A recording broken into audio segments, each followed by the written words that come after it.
பிஸ்மில்லாஹிர்ரஹ்மானிர்ரஹீம். நபிகள் நாயகம் ஸல்லல்லாஹு அலைஹி வஸல்லம் அவர்கள் சூரிய சந்திர கிரகணங்கள் ஏற்பட்டால், சூரிய கிரகணமாக இருந்தாலும் சரி, சந்திர கிரகணமாக இருந்தாலும் சரி, இந்த இரண்டு கிரகணங்களும் ஏற்படும் போது அல்லாஹுடைய தூதர் அந்த கிரகணம் நீங்குகிற வரை தொழ வேண்டும் என்று சொன்னார்கள். அல்லாஹுடைய தூதர் சொன்னார்கள், இன்ன ஷம்ஸ ஒல் கமர ஆயத்தானி மின் ஆயாத்தில்லா, சூரியனும் சந்திரனும் அல்லாஹுடைய அத்தாட்சிகளிலிருந்து இரண்டு அத்தாட்சிகள். லா என்கசிஃபானி லி மௌத்தி அஹதின் வலாலி ஹயாத்திகி, அது யாருடைய பிறப்புக்காகவும் இறப்புக்காகவும் கிரகணம் ஏற்படாது.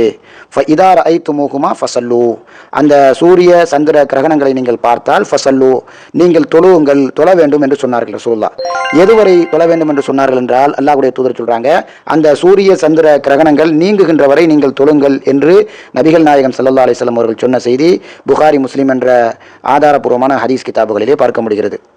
அதே நேரத்தில் அது எத்தனை ரக்காத்துகள் என்று பார்க்கும்போது அல்லாஹுடைய தூதர் 2 ரக்காத்துகள் தொழுதார்கள் என்று சொல்லக்கூடிய செய்தி வருது. 2 ரக்காத்துகள் ரசூலுல்லாஹி ஸல்லல்லாஹு அலைஹி வஸல்லம் அவர்கள் தொழுதார்கள். அந்த 2 ரக்காத்துகளை எப்படி தொழுவாங்க அப்படின்டா, ஏனைய தொழுகைக்கும் இந்த தொழுகைக்கும் என்ன வித்தியாசம்டா, இதுல 4 ருக்கு இருக்கும். கிரகண தொழுகையில 4 ருக்கு. நார்மலா 2 ரக்காத் தொழுகையில எல்லாத்துலயுமே 2 ருக்கு இருக்கும், 4 சஜிதா இருக்கும். இதுல 4 ருக்கு 4 சஜிதா செய்யணும். எப்படி அப்படின்டா, முதல்ல தக்பீர் கட்டுறோம், தக்பீர் கட்டி சூரத்துல் ஃபாத்திஹா ஓதுறோம், துணை சூரா ஓதுறோம், ஓதிட்டு என்ன செய்யணும், ருக்கு செய்யறோம். ருக்கு செஞ்சுட்டு மீண்டும் ருக்குல இருந்து எந்திரிச்சு மீண்டும் என்ன செய்யணும், துணை சூரா மட்டும் ஓதணும். அல்ஹம்து சூரா ஓதாம துணை சூரா மட்டும் ஓத வேண்டும். அப்புறம் சஜிதா செய்யணும், 2 சஜிதா செய்யறோம், திரும்ப வர்றோம், வந்து 2வது ரக்காத்துல நிற்கிறோம்.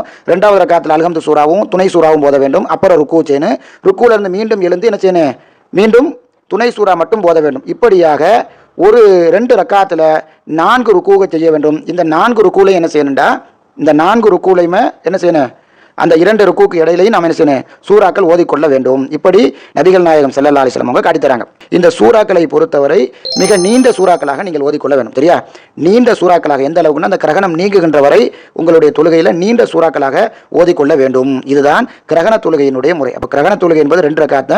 அதுல கூடுதலாக என்ன வருது அப்படின்னு சொன்னா, 2 ருக்குகள் கூடுதலாக வரும், 4 ருக்குகள் வரும் 2 ரக்காத்துல என்பதையும் நாம் என்ன செய்யணும், கூடுதலாக தெரிந்து கொள்ள வேண்டும்.